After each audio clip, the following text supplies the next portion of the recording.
میرے محترم بزرگوں اور دوستوں، حدیث پاک کے اندر آتا ہے کہ الدعاء مخ العبادت، کہ دعا عبادت کی جڑ ہے،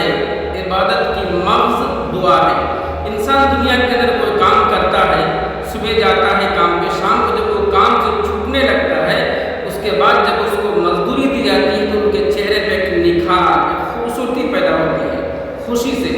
اسی طریقے سے ہم کوئی بھی عبادت کریں، اللہ تعالیٰ سے دعا کریں، اللہ تعالیٰ سے مانگیں، ایک چھوٹا صدقہ کریں تو بھی اس کے بدلے میں اللہ تعالیٰ سے مانگیں، اللہ تعالیٰ آپ کی حاجت کو، آپ کی ضرورت کو پورا ضرور کرے گا۔ لیکن شرط ہے کہ ہمارا یقین اللہ پر ہو۔ ہمارا یقین اللہ پہ جتنا مضبوط ہوگا، اللہ کے خزانے سے لینے میں اتنا ہی ہم کو آسانی ہوگی۔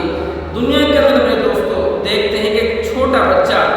اپنی ماں کے سامنے اگر بلک بلک کر کے، سسک کر کے وہ روتا ہے تو ماں کے پاس وہ چیز ہوتا ہے کہ سب سے پہلے اس بچے کو دیتی ہے اور اس کا منہ بند کر دیتی ہے تاکہ بچہ خاموش رہے۔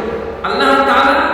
اپنے بندوں سے 70 ماؤں سے زیادہ محبت کرتا ہے، تو اللہ تعالیٰ کے سامنے ہم روئیں گے، گڑگڑائیں گے، توبہ کریں گے، استغفار کریں گے، اور رات کی تنہائی میں جب اللہ تعالیٰ سے مانگیں گے اللہ تعالیٰ ضرور دے گا۔ اس لیے حدیث کے اندر آتا ہے کہ حضرت ابو ہریرہ رضی اللہ تعالیٰ عنہ فرماتے ہیں کہ اللہ کے رسول صلی اللہ علیہ وسلم نے فرمایا کہ اللہ تعالیٰ اپنے بندے کی کسی بھی دعا کو رد نہیں کرتا ہے، بلکہ اللہ تعالیٰ اپنے بندے کی ہر ایک دعا کو قبول کرتا ہے، لیکن بندے کو جلد بازی نہیں کرنی چاہیے۔ ہم لوگ بسا اوقات دعا مانگنے میں اتنی جلد بازی کرتے ہیں کہ فوراً ہم کو وہ چیز حاصل ہو جائے، لیکن ایسا نہیں ہے۔ ہم چاہ رہے ہیں کہ وہ چیز ہم کو حاصل ہو جائے، لیکن اس کے اندر ہمارے لیے خرابی ہے، وہ چیز اللہ کو معلوم ہے، اس لیے کہ ہم نے مانگنا تھا، ہم نے مانگ لیا،